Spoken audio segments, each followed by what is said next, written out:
नमस्कार, आप देख रहे हैं 4 पीएम और मैं हूं आपके साथ निधि तिवारी। राहुल गांधी ने आखिरकार वो हाइड्रोजन बम फोड़ दिया है जिसकी चर्चा काफी दिनों से हो रही थी। इसके पहले उन्होंने एटम बम फोड़ा था जिसमें उन्होंने कर्नाटक की आलंद विधानसभा सीट को लेकर के कई सारे खुलासे किए थे, वोट चोरी का खुलासा किया था। और अब जब कल बिहार विधानसभा चुनाव के पहले चरण का मतदान होने वाला है, तब राहुल गांधी ने कुछ घंटे पहले वो हाइड्रोजन बम लेकर आए हैं जो कि हरियाणा को लेकर है। इसमें बताया गया है कि कैसे कैसे हरियाणा में 25 लाख वोट चोरी हुए, कैसे नायब सिंह सैनी सत्ता में आए, कैसे एक लड़की ने 22 बार वोट डाले और हर बार नाम अलग, पता अलग, लेकिन फोटो एकदम सेम। और सबकी सबसे बड़ी बात यह है कि वो लड़की कोई हरियाणा की नहीं, ना तो इंडिया की, बल्कि एक ब्राजीलियन मॉडल है। और यही नहीं, इस तरह के कई सारे खुलासे किए हैं। तो अब देखना यह है कि क्या गणेश कुमार अब सामने आएंगे और फिर से राहुल गांधी से हलफनामा मांगेंगे। क्या इन सभी सबूतों को वो झुटला पाएंगे और क्या राहुल गांधी का ये खुलासा बिहार चुनाव पर कुछ असर डाल पाएगा? क्या बिहार के मतदाता इससे जागरूक हो पाएंगे? इन तमाम सवालों को लेकर आज हम चर्चा करेंगे और चर्चा में हमारे साथ मौजूद है प्रोफेसर अखिल स्वामी सर। सर, बहुत बहुत स्वागत है आपका। तो सर, आपने देखा कि आज राहुल गांधी ने कल, क्योंकि कल कुछ घंटे बाद ही अब पहले चरण की वोटिंग होनी है बिहार में, और राहुल गांधी ने कहा कि जो हरियाणा में हुआ वो बिहार में मत करिएगा। और राहुल गांधी ने साफ तौर से कहा कि हरियाणा में 2 करोड़ वोटर हैं, इनमें से 25 लाख वोटों की चोरी हुई। इसके लिए फर्जी वोटों का इस्तेमाल किया गया। पिछले साल हुए हरियाणा विधानसभा चुनाव में 25 लाख फर्जी मतों के जरिए वोट चोरी की गई और इसी से बीजेपी ने चुनाव जीता। ये सारे आरोप राहुल गांधी ने लगाए और उन्होंने हरियाणा के मुख्यमंत्री नायब सिंह सैनी के बयान का वीडियो भी दिखाया जिसमें नायब सिंह सैनी ने सरकार बनाने की व्यवस्था होने की बात की थी। आपको याद होगा वो वीडियो काफी ज्यादा वायरल हुआ था, हमने भी उस पर चर्चा की थी, जिसमें वो कह रहे थे कि चुनाव जीतने की सारी व्यवस्था हमारे पास है। अब उन्होंने कई सारे जो खुलासे किए हैं, इसको लेकर सबसे पहले उनका एक छोटा सा वीडियो दिखाते हैं, इसके बाद चर्चा शुरू करते हैं।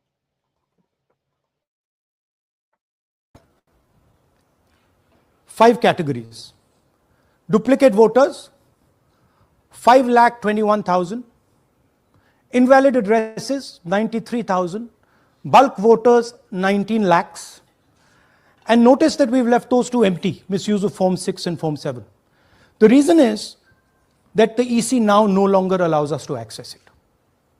After Madhepura, where we accessed Form 6, they have stopped it. Right? So we cannot give you the numbers of deletion and addition. We estimate that at least in Mahadevapura, misuse of Form 6 was about 30% of the total malpractice. So our estimate is those two will add up to another 7 to 10 lakhs. But we're not going to discuss them because we do not have concrete proof of them. Right? But you should keep it in mind that 25 lakh, we have crystal clear proof that they're fake. That they either don't exist, or they're duplicate, or they're designed in a way for anybody to vote. Sorry. Yeah. So what is the big picture of Haryana? Big picture is 2 crore total voters, vote chori of 25 lakhs, possibly more, but confirmed bias of 25 lakhs. That means 1 in 8 voters in Haryana are fake. Right? That's 12.5%. And despite all this, the Congress party loses by 22,000 votes. Right? 5 categories: duplicate voters 5,21,000, invalid addresses 93,000, bulk voters 19 lakhs. And notice that we've left those two empty: misuse of Form 6 and Form 7. The reason is that the EC now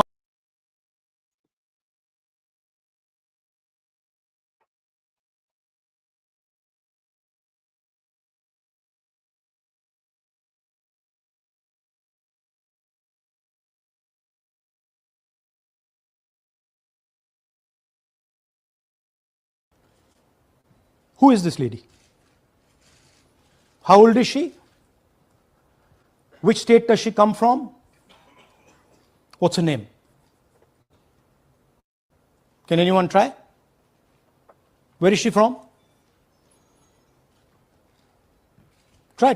Give me some guesses. कहाँ की लगती हैं? Anybody? Goa, Maharashtra, North. Is she from Haryana? You sure? You're absolutely sure she's not from Haryana? Okay, but she votes 22 times in Haryana. And she votes in 10 different booths in Haryana. And she's got multiple names. Seema, Sweetie, Saraswati, Rashmi, Vimla. Now what's interesting about this and why I'm opening with this slide. Go back please. Why I'm opening with this slide is because this happens in 10 booths. That means that this is a centralized operation. That somebody fed this lady into the electoral list at a centralized level, not at the booth level. Just like Anand and just like Mahadevapura. So last guesses, I'm going to give a prize if anybody can guess this. Anybody? She's from Brazil. She's a Brazilian model.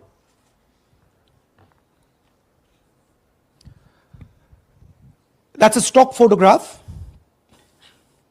And she's one of 25 lakh such records in Haryana. This is proof of a centralized operation. I'm going to show you, if you just scan that, which I'll do just now. If you scan that,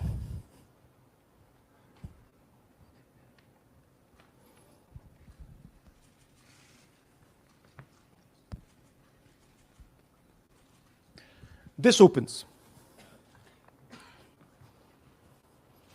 That's her official page. Okay? Now,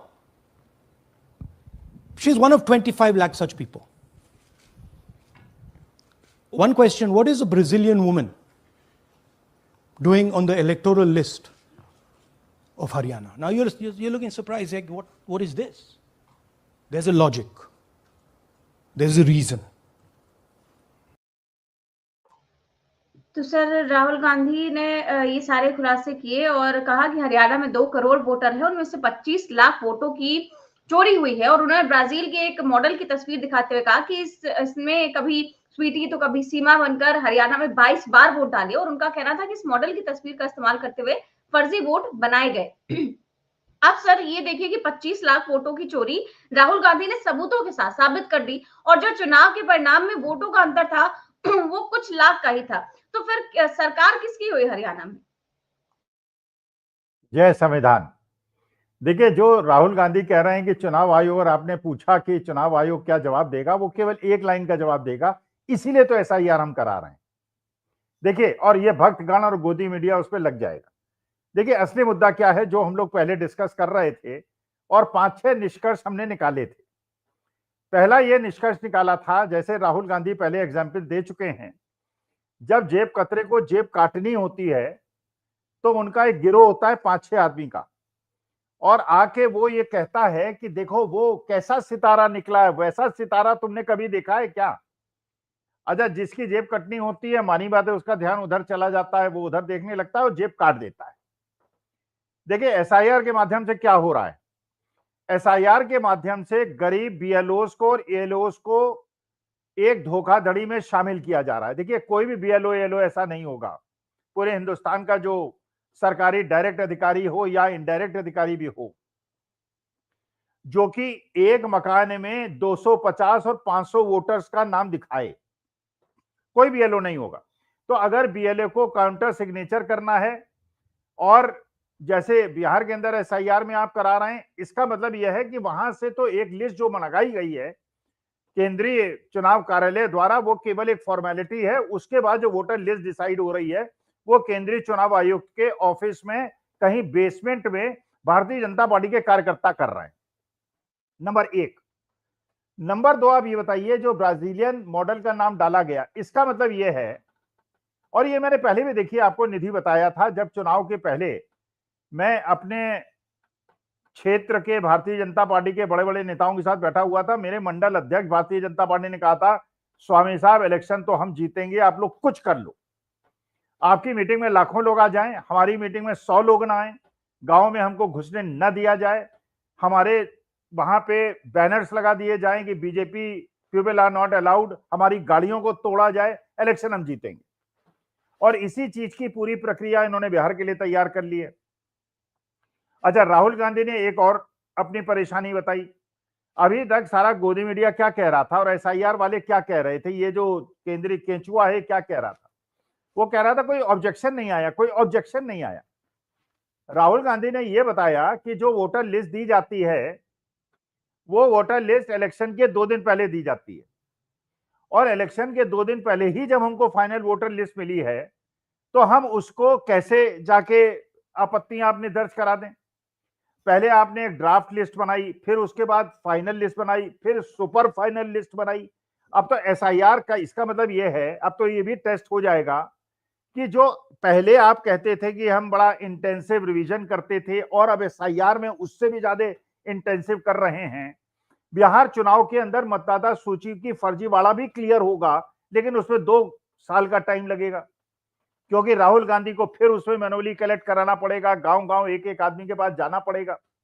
और यह बात भी बिल्कुल सिद्ध हो गई। देखिए, आज तो मुझे इतना अफसोस हो रहा है, ज्ञानेश कुमार गुप्ता जैसा दुष्ट आदमी, भ्रष्ट आदमी और इतना नीच आदमी, अब मेरे पे मानहानि हो जाए तो हो जाए, डोंट केयर, जिस आदमी ने चुनाव के प्रेस कॉन्फ्रेंस में आके ये कहा, 0 नाम हम नंबर इसलिए उसका डालते हैं जिनके पास सोने की जगह नहीं होती, जिनका मकान नहीं होता।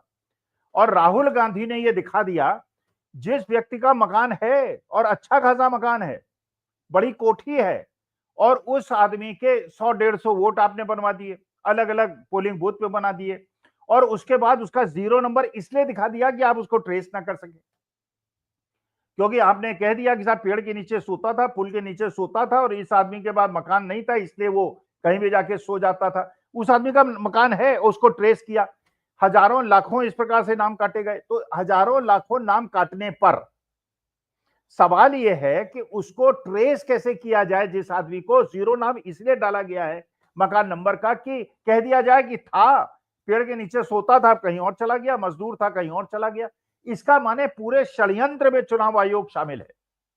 और ये निधि आप सोचिए, पूरे विश्व के अंदर मेरे भारत माता जैसी इतनी बड़ी एक महाशक्ति जो हुआ करती थी, इतनी ज्यादा बदनामी इन्होंने करा दी है पूरे विश्व के अंदर। इसलिए आज अगर मेरे मुंह से अपशब्द निकल रहे हैं, इसलिए निकल रहे हैं, ऐसा बनाना रिपब्लिक बन जाएगा मेरा भारतवर्ष, किसी ने सोचा नहीं था। और राहुल गांधी ने यह भी कहा कि बिहार के अंदर भी यही करेंगे, क्योंकि एसआईआर में ये सब कर दिए। जब वहां पे बिहार के लोग आके खुद प्रकट होके कह गए कि हम जिंदा है, बिहार के लोग खुद बता दे, और वहां के आपने देखा बिहार एसआईआर के बाद 5 आदमियों को राहुल गांधी ने पेश किया प्रेस कॉन्फ्रेंस में, आप चाहें तो उसको भी दिखा दीजिएगा। उसमें एक विकलांग आदमी है, वो चल फिर नहीं सकता, उसके परिवार वाले उसको चलाते हैं, उसका नाम काट दिया और कह दिया कि ये है नहीं, अपने घर में रहते नहीं है। भाई, जो विकलांग आदमी है, जो घर में ही बेचारा अपनी व्हील चेयर पे रहता है, एक व्यक्ति का परिवार का पूरा नाम काट दिया। अभी जो ये फॉर्म 6 और फॉर्म 7 की बात कर रहे हैं, जो आप कह रही थी कि 2 करोड़ वोटर्स हैं, 25 लाख वोटों की हेरफेर हुई है, 25 लाख वोटों की तो हेरफेर के प्रूफ दे रहे हैं राहुल गांधी। इसके अलावा फॉर्म 6 और फॉर्म 7 जिसमें नाम जोड़े गए हैं और काटे गए हैं, उनके नाम का तो इंक्लूजन ही नहीं है। इसका माने 2 करोड़ में 40 लाख वोटों की हेराफेरी है।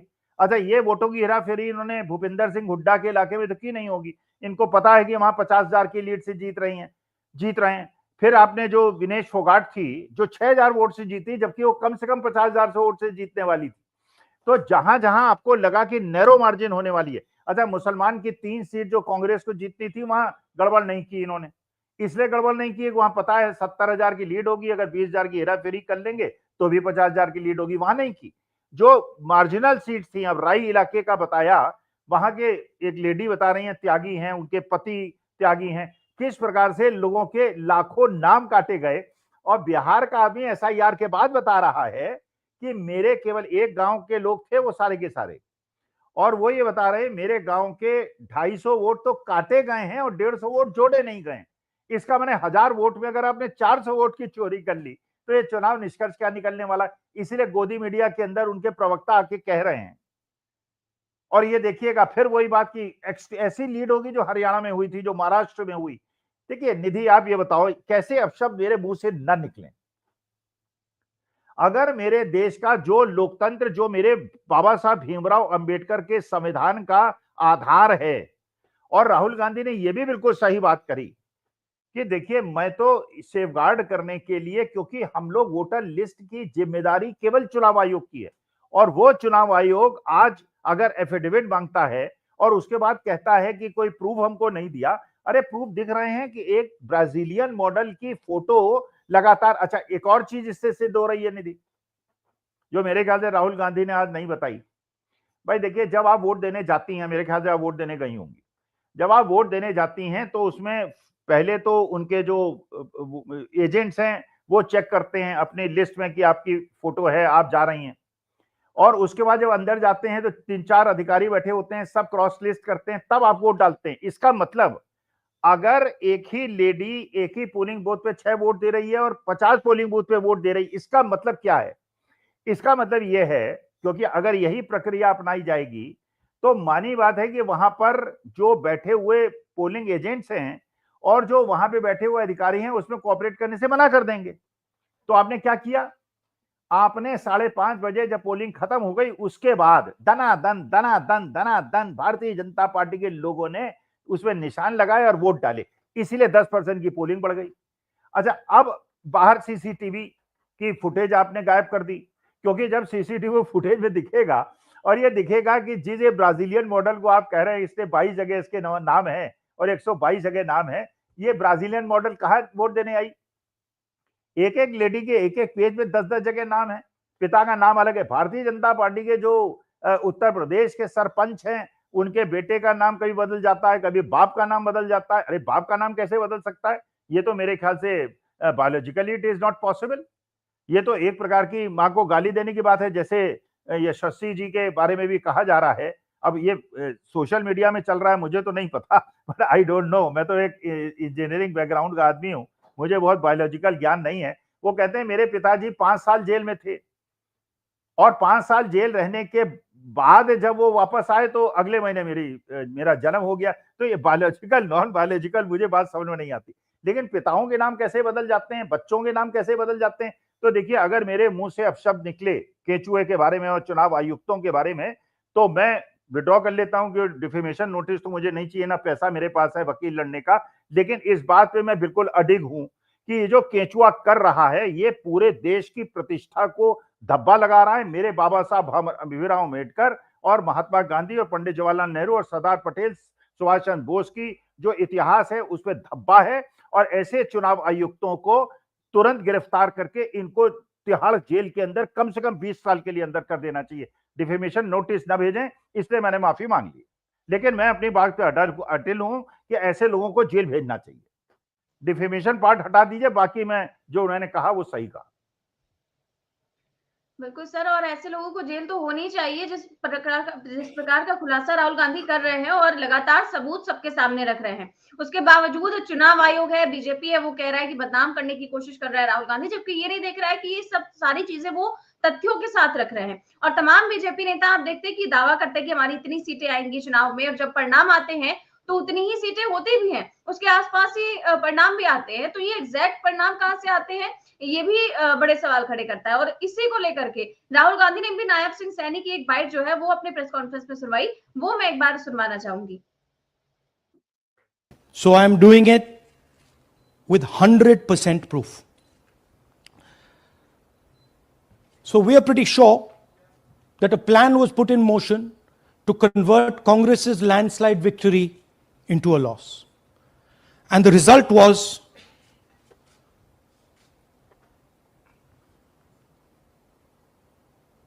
मैंने शुरू से ये कहा है कि भारतीय जनता पार्टी एक तरफा सरकार बना रही है। हमारे पास सारी व्यवस्थाएं हैं, आप चिंता मत करिए। Now, please notice the smile on his face. And please notice the word Vyavastha. What exactly is the Vyavastha that the Chief Minister of Haryana is talking about? This is 2 days after the election, when everybody is saying that the Congress party is sweeping the election, when every indicator is that the Congress party is going to win, all the polls, all the exit polls are saying it, and this gentleman is very sure and is smiling that the BJP has some vyavastha that is going to show itself. Play that again. Look at मैंने the शुरू से smile. ये कहा है Please कि look at the भारतीय smile. जनता party एक तरफा सरकार बना रही है, हमारे पास सारी व्यवस्थाएं हैं, आप चिंता मत करिए। Now I'd like to ask you a question. मैंने शुरू से ये कहा। Sorry. So, to put it into perspective, after all this, the end result was Congress lost the Haryana election by 22,000 votes. To give you a sense of how close it actually became. There are 8 seats here. These are the seats. If you add up the votes, 22,000 votes was the difference between us and them. Total difference in votes between Congress party and BJP, 1.18 lakh votes across the state. तो sir Rahul Gandhi Nayab Singh Saini की bite दिखाई और वो कह रहे हैं कि जैसा कि उन्होंने कहा कि हमारे पास सारी व्यवस्थाएं, और वो हंस भी रहे हैं। और आप देखते हैं कि बीजेपी के तमाम नेता कहते हैं हमारी इतनी सीटें आएंगी, उतनी सीटें आएंगी, और फिर एग्जैक्ट आंकड़े वही आ जाते हैं। ये कहां से आते हैं? क्या बिना किसी सेटिंग के ये संभव है? और क्या बिहार में भी ये सेटिंग होगी, या फिर राहुल गांधी के इस खुलासे के बाद मतदाता कुछ जागरूक होंगे, या फिर चुनाव आयोग इन सब चीजों से बैकफुट पर आएगा? भाई देखो, सर्कमस्टेंशियल एविडेंस की जब जरूरत होती है, जब डॉक्यूमेंटल एविडेंस ना हो। तो ये मुस्कुराना और ये कहना ये सर्कमस्टेंशियल एविडेंस है, इसकी आवश्यकता ही नहीं है जब डॉक्यूमेंटल एविडेंस है। भाई सर्कमस्टेंशियल एविडेंस तो मेरे पास भी है। भाई मेरे अपने इलाके के जो भारतीय जनता पार्टी के बड़े बड़े नेता हैं, वो कह रहे थे कि सारी सेटिंग हमने कर ली है।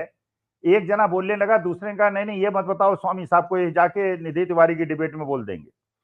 और ये भी बात पक्की है, उनका बहुत बड़ा नेता जिसके साथ मैं बैठा था इलेक्शन के पहले, उसने कहा स्वामी साहब हम इलेक्शन हार रहे हैं, और इलेक्शन के बाद कहता है मुझे खुद भी विश्वास नहीं हो रहा हम इलेक्शन जीत गए, इसका माने काम कर दिया।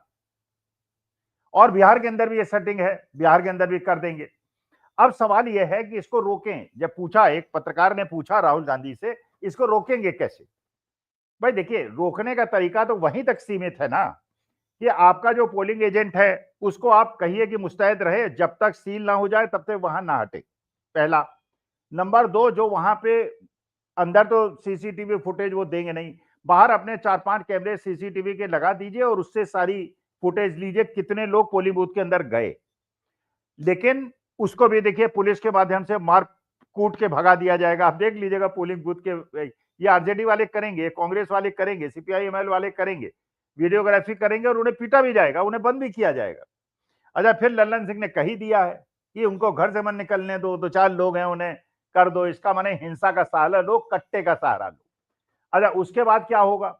आपने कर दिया, पीवीएम हो गई सील, स्ट्रांग रूम में चली गई, स्ट्रांग रूम के अंदर पहले से एक सुरंग बना ली है केचुए ने, और उसके अंदर जाके उसकी 100% चार्ज बैटरीज मिलेंगी, और जिस दिन काउंटिंग होगी 20 मीटर के बाद रेलिंग लगा दी जाएगी, अपोजिशन वालों को आने नहीं दिया जाएगा, और उसके बाद केवल 40-50 सीटें अपोजिशन को दी जाएंगी, जहां पे लीड 50-60 हजार की होनी है, और इसके अलावा जो भी मार्जिनल सीट्स हैं उसमें हेरफेर कर लिया जाएगा। और इसके बाद जब राहुल गांधी और पूरा तेजस्वी यादव उसकी रिसर्च करेंगे, उसमें 2 साल का टाइम लग जाएगा, और 2 साल के टाइम के बाद जब होगा तब तक दूसरे इलेक्शन की तैयारी हो जाएगी। फिर एक पत्रकार ने पूछा कि आप सुप्रीम कोर्ट जाएंगे? अरे सुप्रीम कोर्ट जाएंगे, वो भी 2-3 साल लगाएगा, बार बार एसआईआर में डेट ही दे रहा है। अब वो महामहिम है, सुप्रीम कोर्ट है, उनको हम कुछ कह नहीं सकते। अब एक प्रश्न किसी ने पूछा कि आप जनता से आह्वान करेंगे कि सड़क पे उतरे?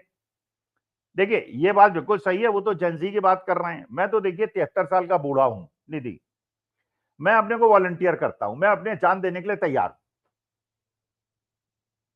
आपने सुना होगा दाधीची के बारे में, जब ये असुर और देवताओं का वो चल रहा था, संग्राम चल रहा था, तो देवताओं को लगा कि असुरों को हराना तो बहुत ज्यादा मुश्किल हो गया है। इसके लिए वो कहा गया कि एक ऐसा वज्र बनाइए, और वो वज्र जो है वो ऐसी सुदृढ़ हड्डियों से होना चाहिए। तो दादीची की जो उसमें बैठे रहते थे हमेशा तपस्या में, और हड्डियां सूख के कांटा हो गई थी, तो देवता गए उनके पास, कहने लगे कि सर आपका ये हमें वज्र बनाना है और आपकी हड्डियां चाहिए। उन्होंने कहा ठीक है, 2 घंटे का काम है। सांस रोक ली, प्राण निकल गए और वज्र बन गया। तो जनजी को छोड़ दीजिए भैया, मैं तो एक चीज बताऊं, अपनी भारत माता के लिए, अपने देश के लिए, अपने देश के संविधान के लिए, बाबा साहब भीमराव अम्बेडकर के लिए मैं अपने प्राण त्यागने को तैयार हूं। हिंसा नहीं करूंगा, हिंसा के प्रेरित नहीं करूंगा। लेकिन अगर राहुल गांधी और तेजस्वी यादव, अखिलेश यादव, अगर भूपेंद्र सिंह हुड्डा अगर आह्वान करते हैं तो मरने के लिए अखिल स्वामी भी तैयार है। बिल्कुल ठीक बात है सर, सर आह्वान ये करते बाद हैं में जो लोग। तुम्हारा 2 से 2.5 का प्रोग्राम किसके साथ करोगी, ये तुम जानो, तुम्हारा काम जाने। सर ये बिहार चुनाव को लेकर के, बिहार चुनाव से पहले राहुल गांधी ने तो एक खुलासा किया ही है, लेकिन बिहार चुनाव में एक और चीज का खुलासा किया है। दैनिक भास्कर की एक रिपोर्ट ने, आपने देखा होगा सुबह से काफी ज्यादा वायरल है, और दैनिक भास्कर की इस रिपोर्ट ने मतलब बिल्कुल ही तहलका मचा कर रख दिया। आप देखिए कि जो इन्वेस्टिगेशन रिपोर्ट है उसकी हेडलाइन देखिए, लिखा है बीजेपी की महिला लीडर नेताओं को सप्लाई करती है लड़कियां, पटना की गर्ल्स हॉस्टल में स्टे सेंटर, सप्लायर बोली विधायकों को पता है, पूछने की हिम्मत नहीं है। ये दैनिक भास्कर की रिपोर्ट है। बिहार चुनाव में लड़कियां सप्लाई करने का खेल बेनकाब किया दैनिक भास्कर ने, और बीजेपी की महिला नेता कैमरे पर पकड़ी गई, और नेताओं को लड़कियां सप्लाई करने के मामले में और चुनावी थकान मिटाने के लिए कैसे लड़कियां सप्लाई की जाती है, कैसे पूरा रैकेट चलता है, दैनिक भास्कर ने इसे लेकर खुलासा किया है। और स्टिंग ऑपरेशन में कैमरे पर बीजेपी की नेता जो है, ये जो दिखाई दे रही है, वो पकड़ी गई है।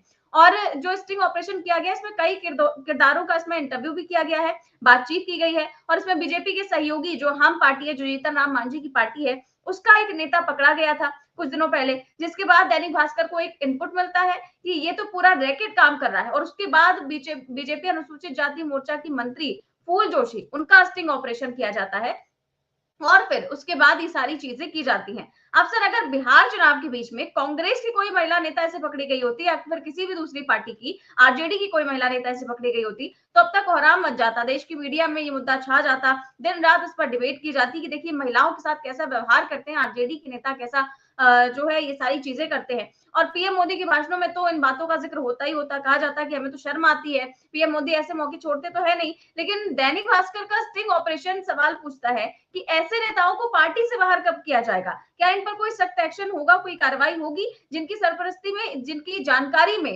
ये सारा नेटवर्क चलाया जाता, क्या ऐसे नेताओं पर कोई एक्शन होगा? अरे निधि, कैसे बच्चों वाली बातें कर रही हो तुम। अगर 10 करोड़ फर्जी मान लीजिए उनके मेंबर्स हैं, 9 करोड़ 80 लाख तो निकल जाएंगे, बचेंगे कौन फिर? उनके वर्कर्स कहाँ बचेंगे? सारे लोग तो इसीलिए वहां लगे हुए हैं, इसी चक्कर में लगे हुए हैं। अच्छा, अपने को कहते हैं सनातनी। अच्छा, जब मैं अपने को कहता हूं कि मैं हूं शुद्ध सनातनी और बाबा साहब भीमराव अम्बेडकर की फोटो लगाते हैं, गालियां बकने लगते हैं। आज मैंने फेसबुक में डाल दिया मैं शुद्ध सनातनी, कहने लगे आज शुद्ध सनातनी, ये शुद्ध सनातनी क्या होता है? अरे शुद्ध सनातनी वो होता है जो अपनी घर की बहू बेटियों को सम्मान की दृष्टि से देखता है और उसको इस प्रकार से उपभोग की वस्तु बनाकर इस प्रकार की निर्लज्जता और नीचता नहीं करता। इस बार मैं डिफेमेशन नहीं कर रहा हूं, ये इनडायरेक्टली मैं कह रहा हूं।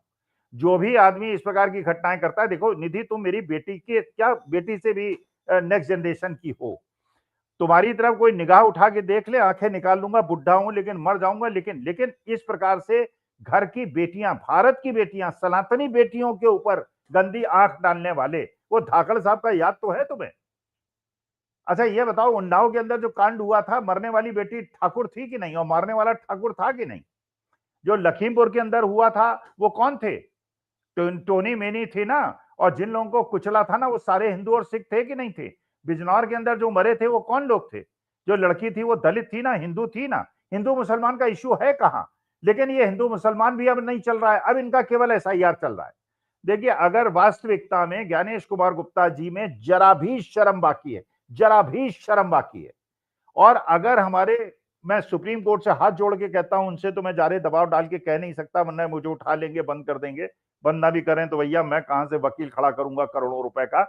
सीधी सी बात है, ज्ञानेश कुमार गुप्ता और राजीव कुमार अग्रवाल दोनों बोथ शुड बी अरेस्टेड, और इनके पासपोर्ट को सीज कर लिया जाए, वरना ये देश छोड़ के भाग जाएंगे। और ये वास्तविकता में आज जो राहुल गांधी ने कहा, ये हाइड्रोजन बम ऐसा है जिसको ये मुंह दिखाने लायक नहीं है, लेकिन इतने बेशरम और बेहया लोग हैं, ये मुंह दिखाएंगे। और प्रेस कॉन्फ्रेंस में आप देख लीजिएगा, ज्ञानेश कुमार गुप्ता शाम तक आके केवल ये कहेगा इसीलिए हम SIR करा रहे हैं, और बिहार के अंदर 2 साल का टाइम ले लेगा, और तब तक वहां पे बिहार के अंदर ये बना देगा उनको, लल्लन सिंह को वहां का मुख्यमंत्री, और नीतीश कुमार को किनारे लगा देगा, क्योंकि 125 सीटें चिराग पासवान और बीजेपी अपने खाते में कर लेंगे, क्योंकि हेराफेरी ये कर चुके हैं।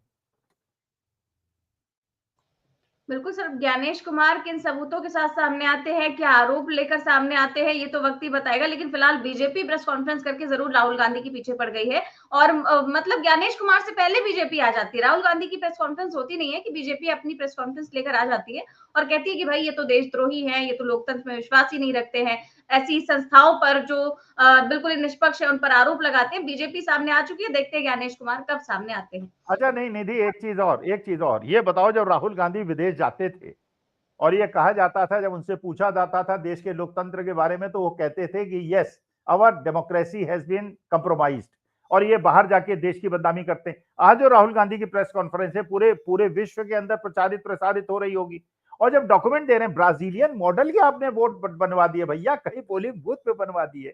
और वो जो है कैसे ये क्या BLO कर सकता है? उस BLO को अरेस्ट करेंगे क्या, जिसके क्षेत्र में ब्राजीलियन मॉडल ऐड हुई है?